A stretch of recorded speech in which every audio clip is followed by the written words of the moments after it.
who, just by seeing them, one immediately chants. That's the topmost devotee. There's a very nice example of this. It's not in Caitanya Charitamrita, it's in Caitanya Bhagavat. But Lord Chaitanya, after a few years of devotees coming from Bengal to Puri to join him for Rath Yatra and then stay for the rainy season, one year he pulled Lord Nityananda to the side and said, "Don't come back with all the devotees." Because at this point, Nityananda was a householder. He was a householder because Lord Chaitanya instructed him, "I want you to become a householder." Lord Nityananda felt really badly. He said, "Oh, you're leading devotees. They're all sannyasis. Why do you want me to become a householder?" And the answer was something like this: "It's the way I see you. You should become a householder." And that was sufficient. Then he was married. He had 2 wives. And don't come back again, because I came to this world to deliver the holy name. And my mother has asked me to stay here in Puri, so I can't travel. But you can, although you're married. Role reversal, right? The sannyasi has to stay in one place and the householder can travel. Figure it out, huh? So Lord Nityananda, under the order of Lord Chaitanya, accepted this plan. And Lord Chaitanya gave him some associates that were like-minded like him, a little in the avaduta category. Not all. I mean, some of them were not quite like that. But one of them, the outstanding one that was like that, was Gadadhar Das. And the description in Caitanya Bhagavat is, as they would travel from place to place, heading for Bengal, they didn't know where they were. They didn't know where they were, and they didn't really care where they were. They were like so intoxicated from chanting the holy name. They just asked people which way to Navadvip. And you know, when you ask people which way to some place, they point in 5 different directions. So they would go that direction for some time and ask somebody and say, "Oh, you're heading the wrong direction. You should go that way. You should go that way." And this way they were traveling. So one place they came to a village where there was a known Kazi who was really mean, like really mean. And so Gadadhar Das decided, let me give the holy name to this mean Kazi. So he went to his palace at midnight. And because it was midnight, the guard was asleep, and he went right inside and called out real loud voice, whatever his name was, "Chant the holy name, chant the holy name." The guard came out, woke up. "Who are you? What are you doing here?" The Kazi came to the balcony from the upper floor, looked down, and he called out, "Ah, chant the holy name and your life will be sublime," or something like that. And just by his presence, the Kazi was moved. Besides, he was, it was midnight, and he was an avaduta, but he was very pure. So the Kazi said, "Come back tomorrow and I can chant Krishna's name tomorrow. It's too late tonight." And Gadadhar Das started dancing and danced right out the front door. You've chanted, your life, the spiritual life has begun. You've chanted Krishna's name." And he left. Intoxicated with the mood of giving, tasting and giving the holy name. So the samadhi, Gadadhar Das eventually settled in Katwa. Katwa is the place where Lord Chaitanya took sannyas. And it's a place where Gadadhar Das resided. very amazing Vaishnav, as many of Lord Chaitanya's associates were amazing. And Lord Nityananda's associates were amazing. So this is general instruction for all householders. As far as possible, continuously chant. Now, it's not, how are you going to do that? But as far as possible. So it's not, our vow is minimum for initiation. Vows are minimum, but minimum can be expanded. And as far as possible, expand. Qualitative as well as quantitative. I don't know how many devotees have made a Kartik Vrata, but I see two younger generation people here. I'll just share this with you. I got a letter today from a nice devotee who just finished college, just started her first job, and about a month ago she was initiated, and she's been, since initiated, chanting 18 rounds, and for Kartik she's now chanting 20 rounds. That's like really good. And when I was in Portland before coming here to Detroit, I met two teenage girls. I don't know their ages, but high school kids, girls, and they're chanting 24 rounds a day. It's like, wow. For most teenagers, it's tough to, chanting is boring. It's so, congratulations, nice going. And, a lot of it has to do with association.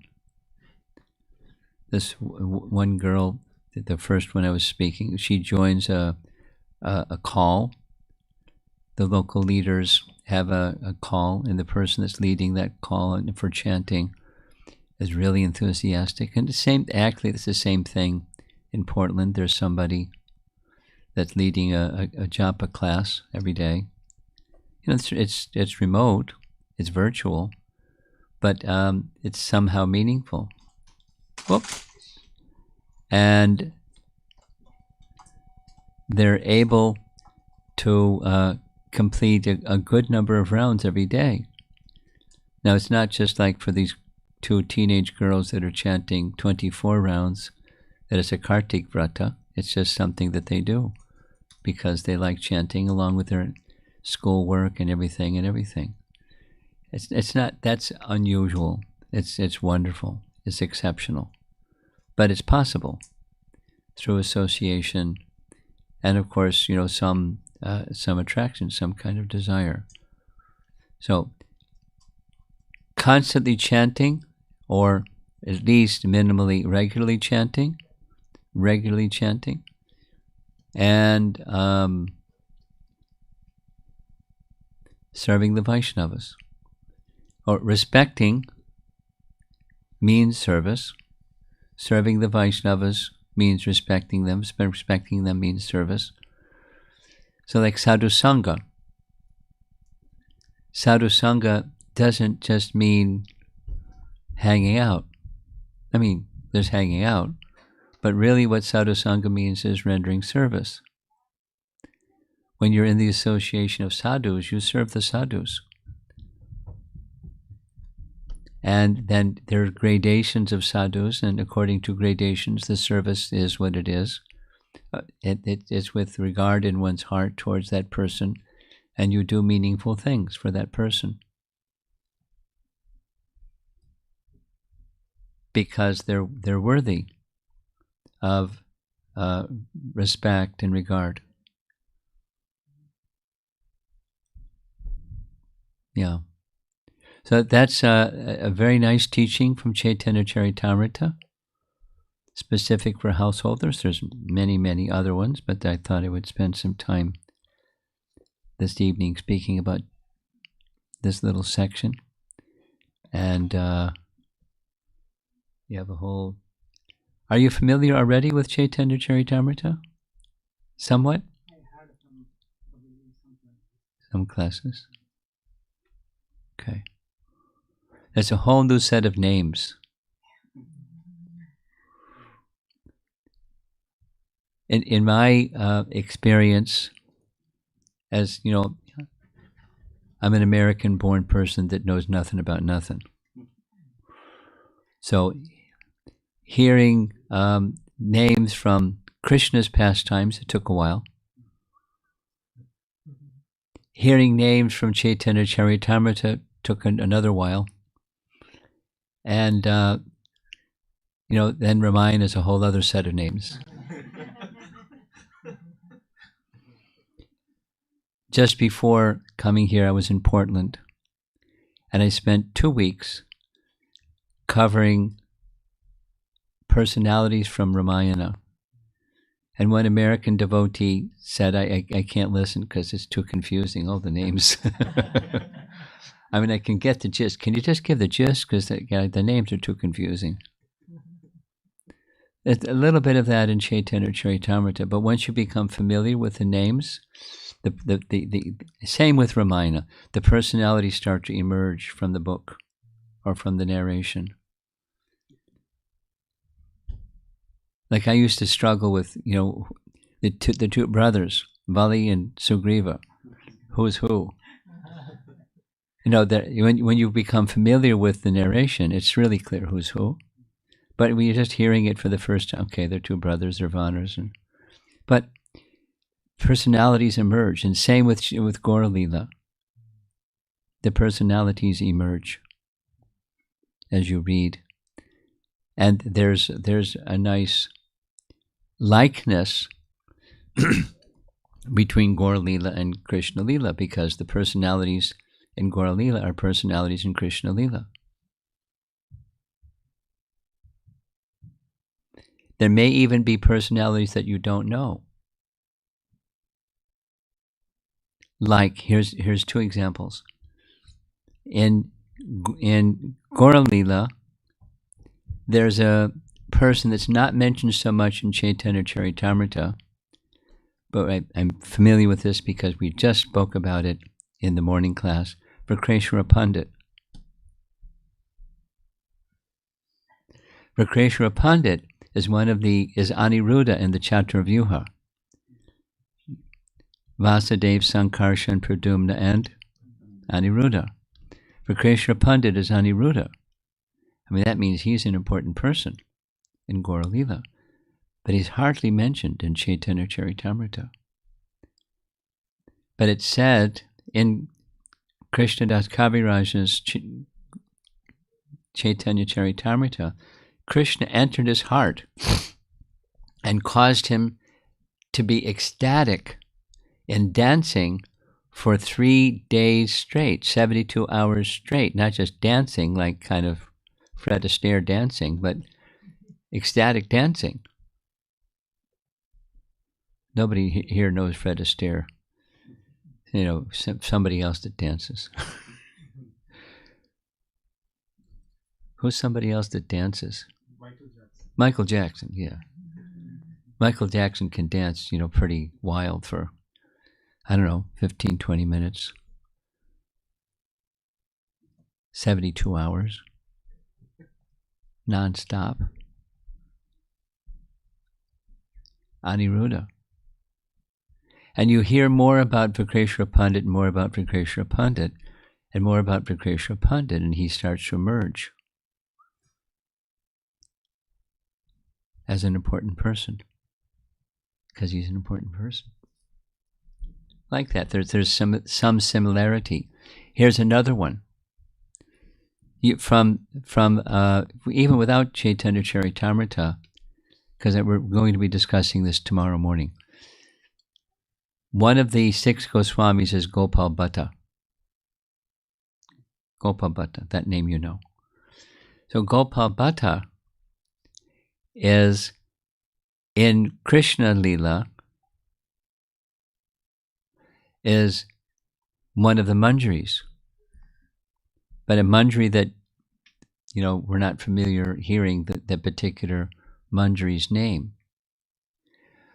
But Gopal Bhatta was the spiritual master of Srinivasacharya. Srinivasacharya was the next in line in disciplic succession after the 6 Goswamis, Rupa, then Jiva, then Srinivas. And Gopal Bhatta was his guru. Srinivasacharya wrote the Sad Goswami Astaka. You know the 6 Goswamis, the 8 prayers that we sometimes hear or sing? Srinivasacharya is the author. And he writes about his spiritual master as Gunamanjari. He saw his spiritual master as Gunamanjari. He's in Gaura Lila, he's in his physical body, but he saw his spiritual master through one girl, a teenage girl, an Indian teenage girl that now lives in Vrindavan. Her name is Vrinda. She made a really nice drawing, we're going to see it tomorrow morning, of Gunamanjari holding Radharaman. Because Srinivas Acharya saw Gopal Bhatta as Gunamanjari and holding Radharaman. That's a nice prayer by him, and that's how he saw Gopal Bhatta. I mean, he saw him as Gopal Bhatta Goswami, and with all the history that goes with Gopal Bhatta Goswami, the son of the chief priest of Srirangam, etc. But there, my point is this: there's some symmetry between Gaura Lila and Krishna Lila. And it's new until you become used to the names.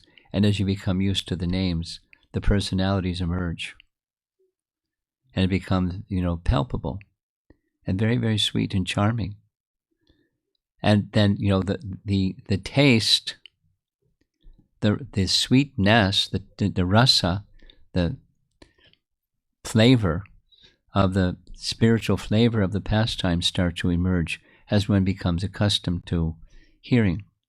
So in the beginning, it's stories. And in course of time, it becomes juicy. It moves the heart in a way that's very elevated. Even if you don't know what's going on, your heart's being moved by the narrations. It's really nice. It's a very elevated literature. And it complements Srimad Bhagavatam very nicely.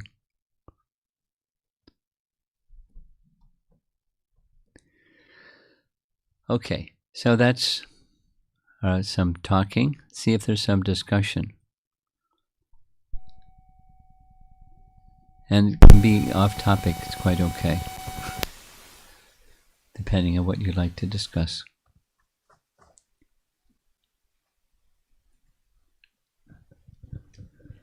Hare Krishna Maharaj, thank you very much. One question is, many times we hear Bhagavad Gita is considered as an undergrad study, Bhagavatam as master's, and Caitanya Charitamrita as a PhD study. I hear it undergraduate, graduate, and postgraduate. So something similar, like that, similar, not the same. I've never heard what you said, though. Undergrad, grad, and postgrad. So something like that. Yes. So, what is the reason it is compared like that? Because sometimes we say Bhagavad Gita is the essence of all scripture. If we read the essence doesn't change with the graduate study and the postgraduate study. The essence doesn't change. It is the essence. But there's more. That's Aham sarvasya prabhavo matak sarvam pravartate. That's Bhagavad Gita. And then, expand that. What does it look like? Srimad Bhagavatam. And expand that. What does it look like? The first 7 chapters of Adi Lila. So it's just, 2 plus 2 doesn't change in graduate and postgraduate. It's just you understand how to use those tools more completely in the graduate, postgraduate studies. So the foundation is there and everything is there in the foundation. Or the resting, the principles are there in the foundation. And then it just expands. I mean, from understanding point of view is also Bhagavatam has so much of information, so much of knowledge in that. Yes, so much knowledge. Yes. Topmost of Purana. And Yes. Caitanya Charitamrita is more as stories, story formats. There is philosophy also there, but yes, there's lots of philosophy there. One of the reasons to say that Caitanya Charitamrita, this is for our host now, is within Caitanya Charitamrita, Krishnadas Kaviraj has managed to package the Goswami teachings within the text. The Goswami teachings means their exposition on the teachings of Lord Chaitanya, which is Srimad Bhagavatam. So say it both ways. The teachings of Lord Chaitanya are the teachings of Srimad Bhagavatam. The teachings of Srimad Bhagavatam are the teachings of Lord Chaitanya. And the writings of the Goswami is expanding and expounding on Lord Chaitanya's teachings. And it wasn't known before he wrote Caitanya Charitamrita, because there were no printing presses and there was no BBT and there was, so he understood it, he heard it, he assimilated it, and he presented not in Sanskrit, but in simple enough language that not sophistically educated people could have access to the Goswami's teachings. And he laid it out along with the stories to give to the reading audience, to the world, the correct understanding of what Lord Chaitanya taught. Because without having the correct understanding of what Lord Chaitanya taught, things had gotten deviated.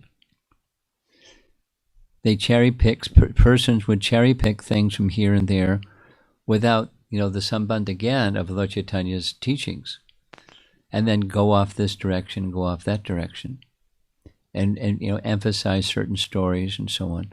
So things got really messy. He set it straight. So it's the purport of Lord Chaitanya's teachings. The purport of Srimad Bhagavatam is in Caitanya Charitamrita, and then it gave an opportunity for commentators to make their purports on the purports of the Srimad Bhagavatam. Okay. Something else.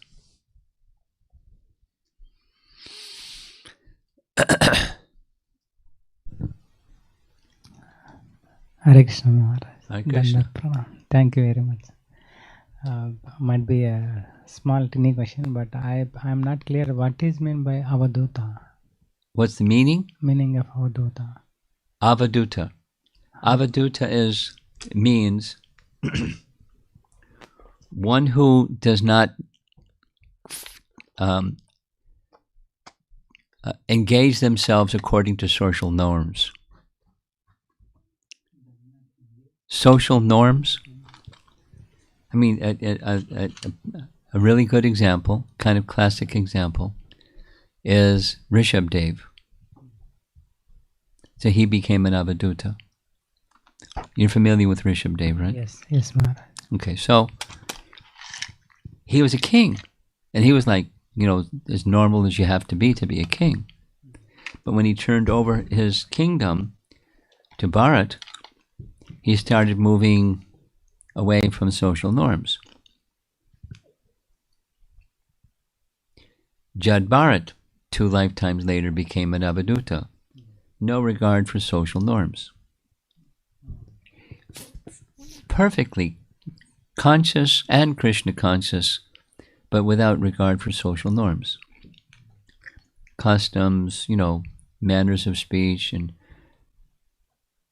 things that just normal people do because they're normal people. They're kind of like, don't fit in with the norms of society because they were not considering the norms of society. Now, some people are just mad, like literally cuckoo. And they're not avadutas, they're just cuckoo. An avaduta is of a higher state of consciousness, but just totally disregarding social norms for different reasons.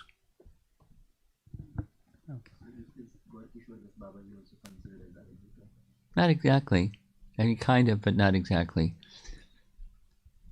During Bhaktisiddhanta's time, Vangsidas Babaji was one. But Gorkishore was his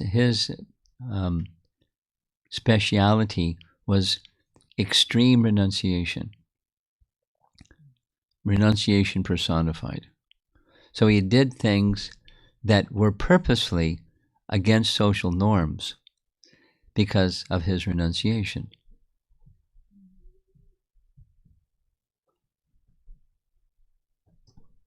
Okay, Maharaj. Last time Prabhuji told in one of the lecture that Chaitanya Mahaprabhu went to South India and he got Brahma Samhita. Yes, that's right. I just want to know how Chaitanya Mahaprabhu identified Brahma Samhita and got it. The way it's described is he was visiting different places. One temple was the Adi Keshava temple. Adi Keshava temple is way down there on the western shore of South India. And when he was there, he heard the Brahmanas recite it. And by hearing them recite it, oh, this is wonderful. More. And then he then requested a copy. So just by hearing it, he could understand what it was. So that means that scripture was there and the Brahmanas were reciting using that scripture. The Brahmanas didn't know its value. They knew it was scripture and they were reciting it because it was scripture. Lord Chaitanya recognized its value as being unique among so many other things that are written.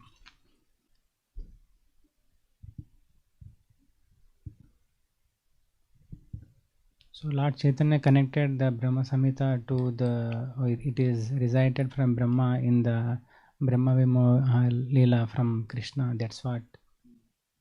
Well, not specifically, no.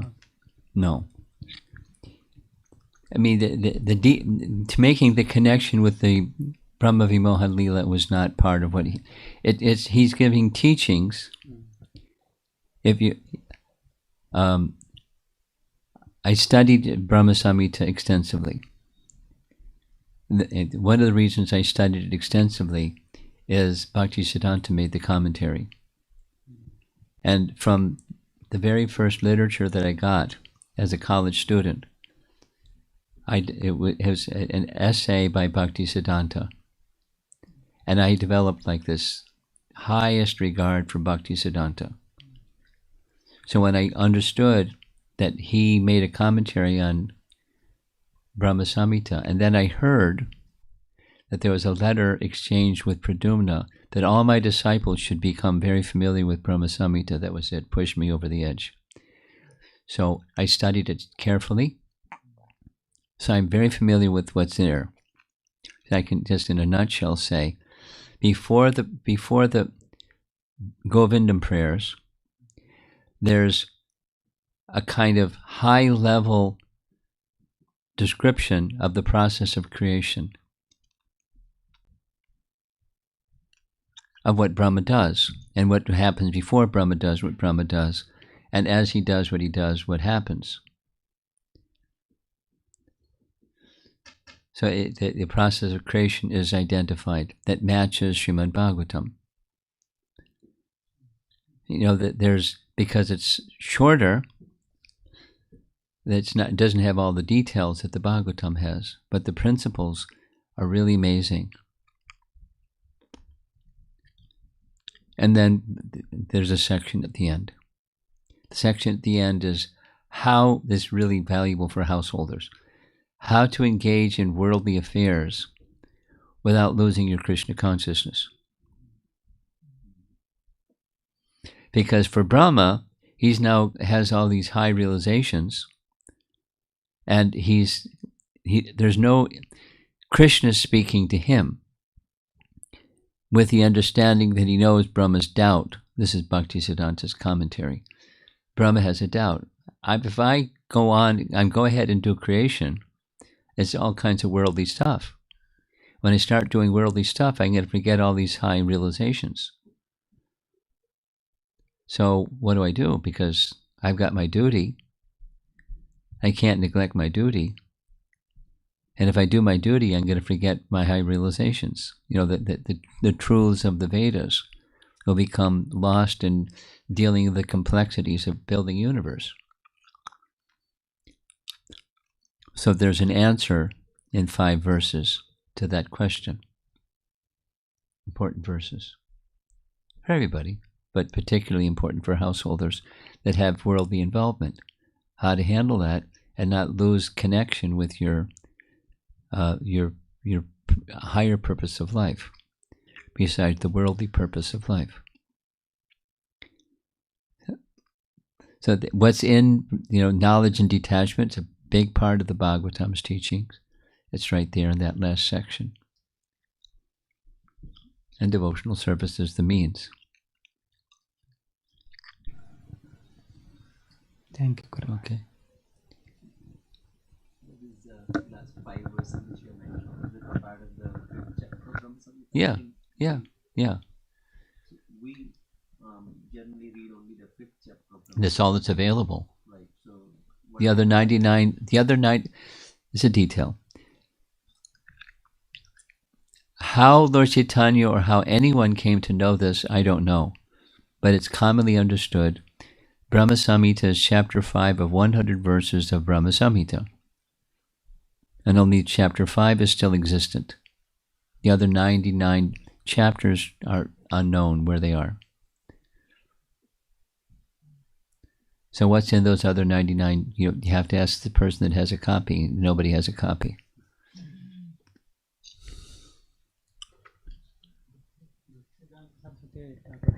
Wrote only on the chapter 5, commentary on chapter 5. He wrote on Brahma Samhita, which is chapter 5, because that's all there is. You can't write on something that you don't have a copy of.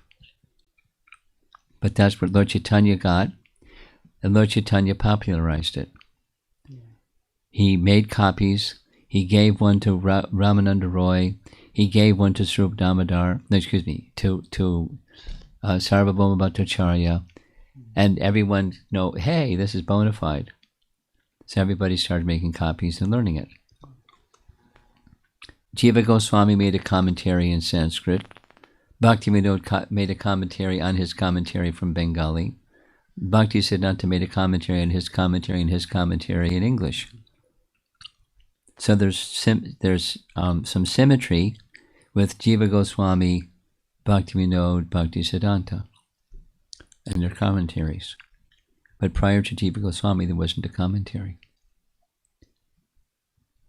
And that's one of the values of Caitanya Charitamrita. Commentaries from our acharyas are embedded in Caitanya Charitamrita. Even for lay people that haven't read the Sandarbhas or haven't read the this and the that's, key verses are there, right within the text of. So that's another way of describing why it's a postgraduate study. The teachings are there in the Srimad Bhagavatam. To understand them, the writings of the Goswamis are there, because the writings of the Goswamis are expanding the teachings of Lord Chaitanya, which are Srimad Bhagavatam. Thank you, Maharaj. Anything else? We have something online? Yes, let's go.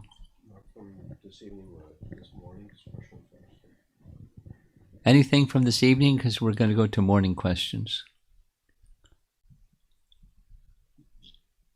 You have something? Maharaj, this is I'm reading initial chapters of Brihad Bhagavatamrita. So in that, the conversation, there's a conversation, or I guess the whole thing is the conversation between Parikshit Maharaj and his mother. Yes. After he heard the Bhagavatam from Shukdev Goswami. Yes. So just my understanding is Parikshit Maharaj was bitten by the snake bird during the... No. Was it after? Yes. In between. There's something in between. And it's the Brihad Bhagavatamrita narration. Okay. So Bhagavatam narration, hearing Brihad Bhagavatamrita than the snake. Okay. At least that's the way Brihad Bhagavatamrita is composed. Okay. Yes, Maharaj. The chronology is clear now. Yes, Maharaj. Okay. Morning class. Something for this evening. Not related topic, but it is maybe related topic. That was tricky. Sure. It's related to attachments or developing expectations. So something on those lines. Okay. So for some of us who are trying to do a little bit preaching or conducting some programs on regular basis, so sometimes we develop little expectation or maybe some expectation or attachment with people who are coming, and maybe it's part of the process also, because we think we need to follow up with them, we need to That's good. see if everybody is making progress in due course of time. That's responsible. Right, but during that process sometimes we develop, it leads to some expectation also, Of course. You're human. right? So in one sense we say we should not have any expectation from Yeah. others, just do your duty. Yeah. But at the same time that feeling of expectation also comes. Yeah. So how to deal with that? Become pure. Learn. You know, you'll learn by higher consciousness, or you learn by the school of hard knocks. Take your choice. You suffer when you become attached. Right. Because it's just like really simple. When expectations don't match reality, what happens? You're frustrated. So when you have expectations that don't match reality, you're going to be frustrated. And you'll learn something's wrong here. And you know, the tendency is to point fingers. It's over there. The problem is over there. They didn't match my expectation. The problem is having the expectation. Now, we want Lord Chaitanya to be pleased, so we wish the best. But you know, the best isn't always, or even like at least norm. But norm isn't always what happens. It's the nature of this world. It's a very difficult place, and one has to navigate one's way through a very difficult place in the mood of service without expectation. And here's one expectation that matches reality, and that's what I've learned is Krishna's kind, and that you can count on. And the other is all kinds of uncertainty, and embrace it, because that's the world we live in. You make your best effort, and whatever happens is what happens. And some people are going to move, some people are going to be stuck, some people are going to be insulting, some people are going to be harsh, some people are going to embrace you, and it's like, that's the nature of the place. So what are you going to do? Be an instrument of Lord Chaitanya, or get frustrated because people aren't matching my expectations? Eventually you learn the hard way if you don't learn from knowledge. But supposing one just continues to serve because I know it's right, that faith, and this is the right way of being an instrument of Krishna or Lord Chaitanya, then one's internal purification comes, and you learn the art of detached caring. Caring doesn't need to stop, but attachment, where there's expectation, because I'm extending care, gosh, the world, it's a disappointing place. So any practical tips for detached caring? Yeah, you're living a life. Raising children is a great way to learn detached caring.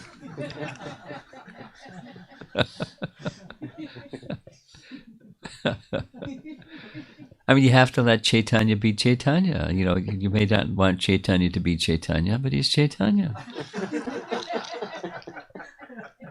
And he's probably jumping around upstairs doing the Chaitanya, like that's who he is. And so you just allow individuals to be who they are, and you continue to set a nice example, and through caring you extend the opportunity to go closer to Krishna. That's what you do. It's a very good example of how to learn detachment, is by engaging in activity that normally spells attachment. And then it leads to, all kinds of other things besides what your expectations are.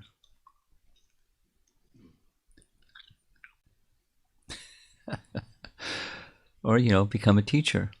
That's another thing besides a parent, is a teacher. I mean, I'm thinking of the conversation I had today with this 18-year-old kid, just, left college and ran away and jumped in a traveling Sankirtan van for 2 weeks, and his parents found out later when he came back home sick, needed medical care. And they, what?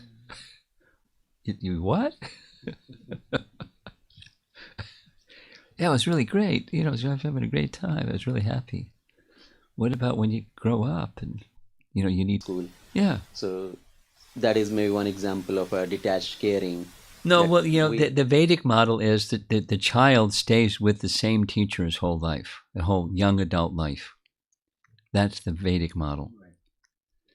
But then that takes a really qualified teacher, not only in the detachment department, but in the caring department, being able to provide that which a young soul growing up in a body, according to their different stages of life, require.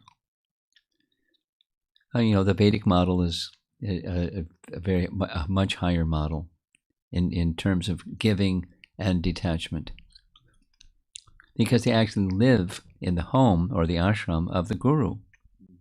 So it's like his own child, although it's not biologically his child. And so attachment for the child grows. But so elementary school, they move on. In college, they move on. And every teacher knows that. But a gifted teacher has relationships with their students, and that's the best teacher. Because they're not just giving information, they're giving value, character, etc. Okay, so let's go to the morning class discussion. Just okay. Let's go. And we'll have a cutoff time. It's like at 8 o'clock. We'll stop. Amaradevi Dasi asks, wanted to clarify on yesterday morning's question. Okay, good. Kindly forgive me if it was already covered. Srila Prabhupada has emphasized very much on scriptural references, but pastimes like Pearl Pastime are revealed to the great acharyas, but they do not appear in scriptures like Bhagavatam. That's right. How to understand the non-necessity of quoting scriptures in such revealed pastimes? Okay, this came up in another context. Rather than going into the other context. What is Scripture? Scripture is, in one sense, it's eternal. Right? Let's just take, the history that comes in the Puranas or Itihasas. There's history, let's say a history of King something or other, or history of Napoleon, or history of some personality. You can write some history of some personality. And that's not eternal. It's not Itihasa or Purana. And there's Itihasa and Purana that's eternal. And somebody's presenting it. But the source exists before they present it, like Ramayana. It exists before they present it. It exists after they presented it. It exists eternally. Because I was just dealing with this. Hayagriva gave to Brahma what's called Mula Ramayana, 1 billion verses. 1 billion verses. And Brahma, in turn, gave it to Narada. Narada gave a synopsis to Valmiki, 74 verses. Valmiki wrote 24,000 verses. But Mula Ramayana is not like a history of somebody. It's eternal. It existed before the universe existed. It existed before Ram existed.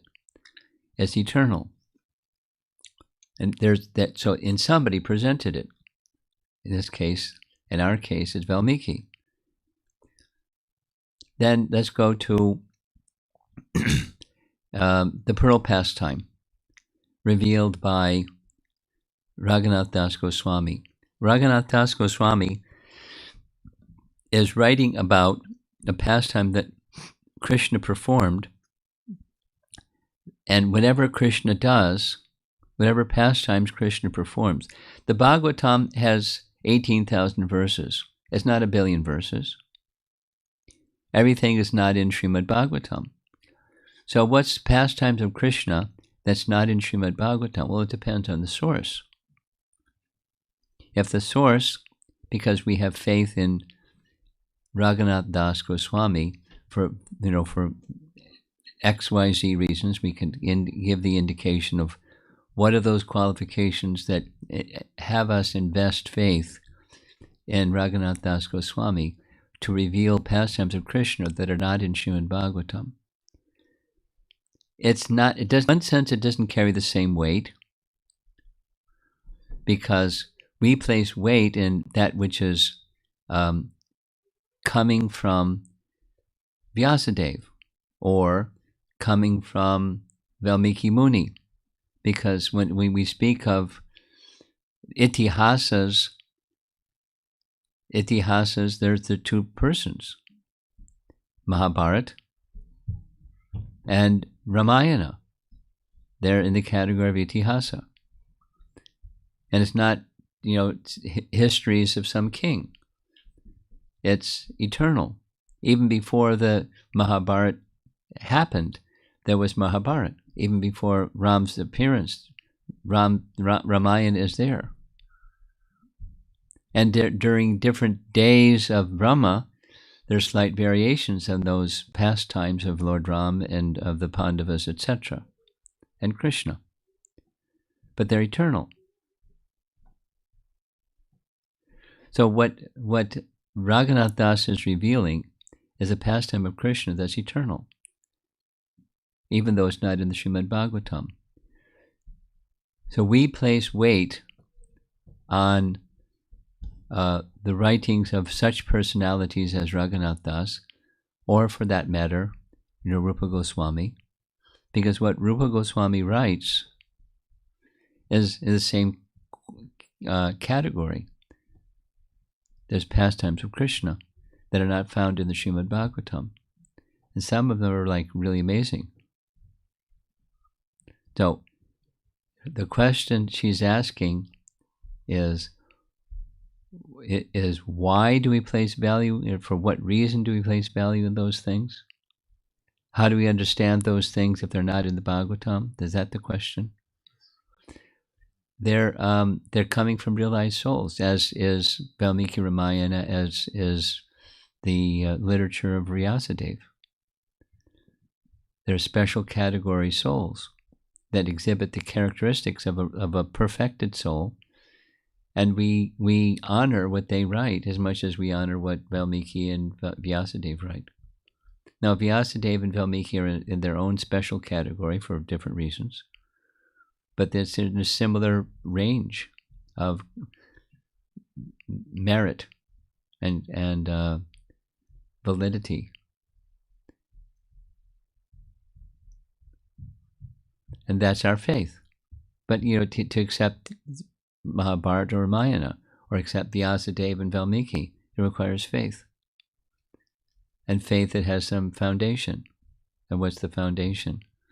Their faith in the Vedas in general. Aparusheya Shabda Praman. faith in knowledge that comes from an infallible source. Aparusheya. Knowledge that pramana. Knowledge that comes from an infallible source. Through sound, shabda pramana.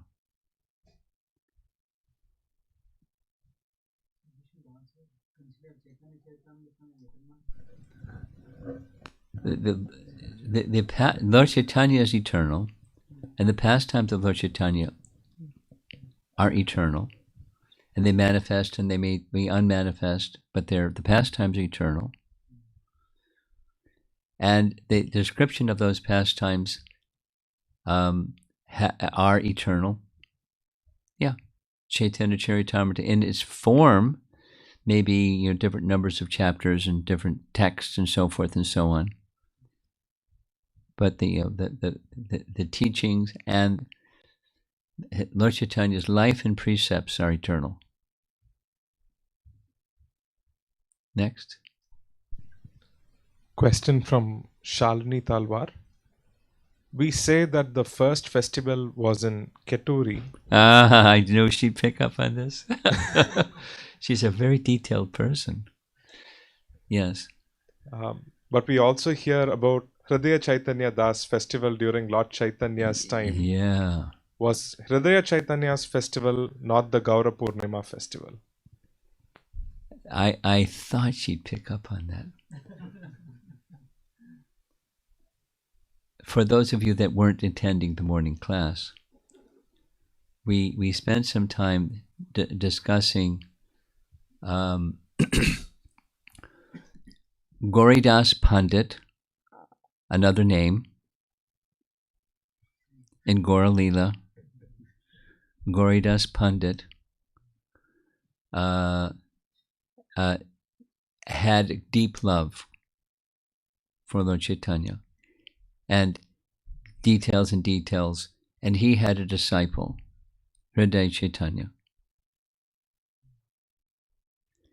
And Hridaya Chaitanya had a disciple named Dukhi Krishna Das.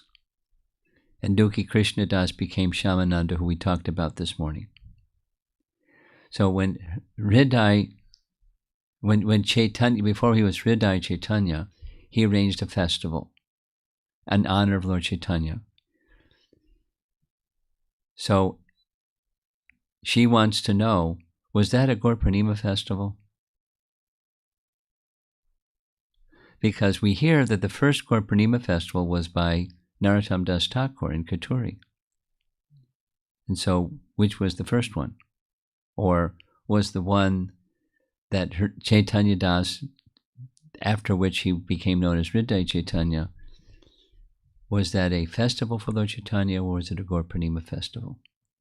That's her question. And, well, it was a festival in honor of Lord Chaitanya for sure. Whether it was a Gaur Purnima festival or not, that's a good question. Because you can't, he could have been the second one, not the first one. But it was a festival in honor of Lord Chaitanya for sure.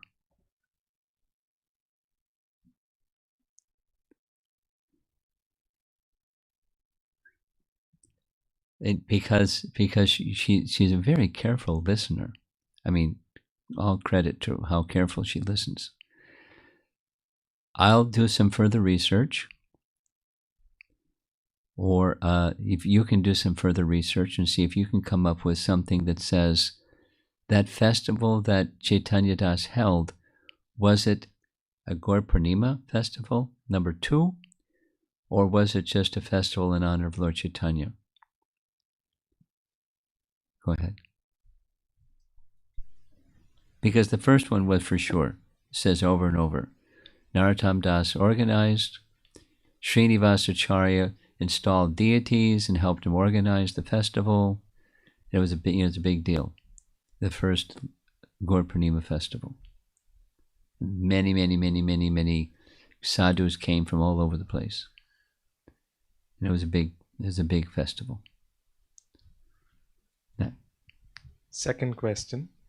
The deities we saw for Radha Shamasundar, are these deities in a temple near Radha Damodar temple. Yes. Wait. They're in the Radha Shamasundar temple, but over to the side. The main Radha Shamasundar deity is in the front. And we saw pictures of the main Radha Shamasundar deities.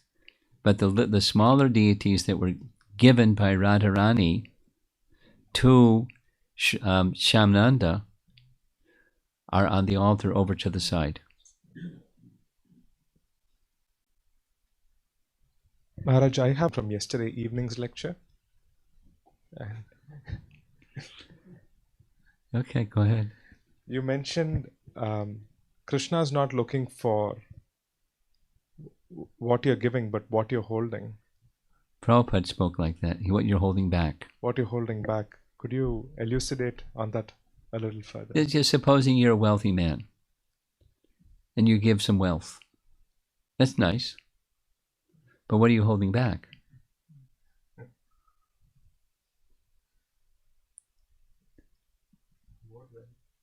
Well, so you have more, you give more. Not just you have a lot, so you give something that's a lot because you have a lot.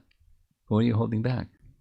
And that's it, very simple. Yeah, people understand money pretty quickly, but it's a principle.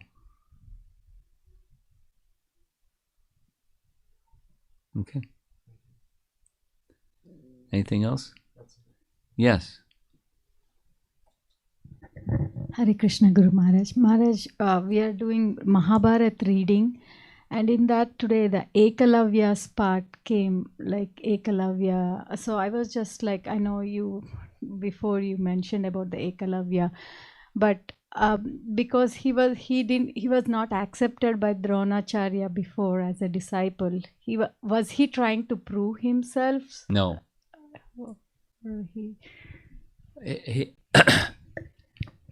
There's an essay that's part of a book of essays on Mahabharata, on passages from Mahabharata that Bhaktisiddhanta wrote. Somebody made a really fantastic translation of the Bengali with some footnotes.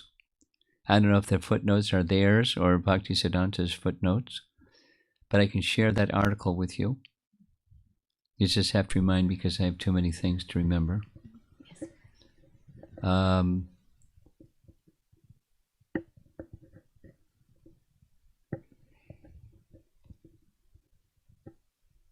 He wasn't trying to prove himself.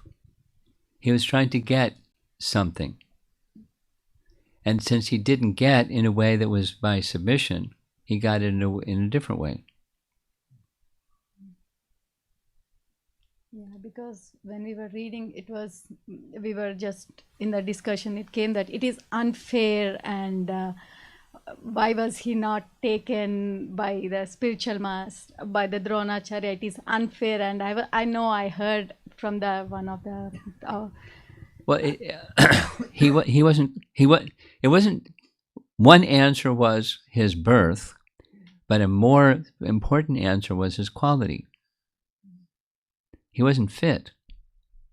One could say because of birth, but because of quality. Because the quality he demonstrated. His spiritual master said no, and so he went ahead and it was yes. Although his spiritual master said no.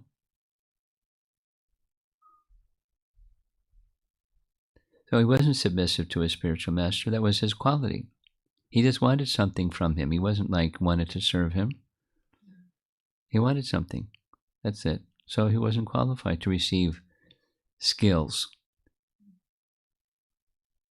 military skills in particular. You put something powerful in the hands of a person who is dishonest, and it's very dangerous.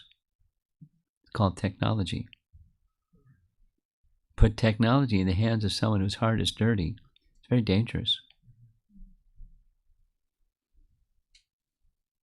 So he wasn't qualified, and Drona understood it. So it was no.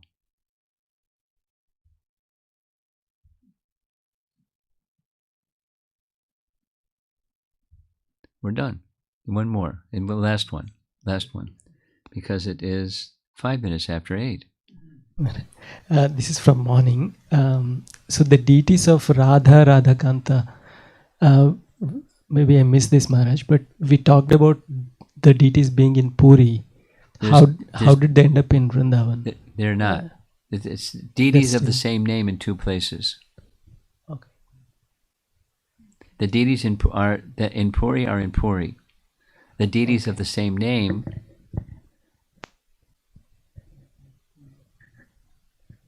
are in Vrindavan.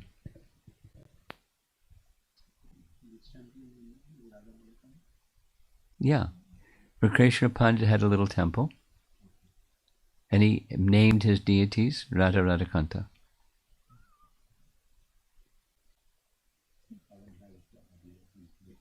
Yeah, it's a place there. We went in, we saw some pictures of the Rakreshwara Pandit's Murti and the deities and the painting on the wall, and it's a little place. Okay, Srila Prabhupada ki jai.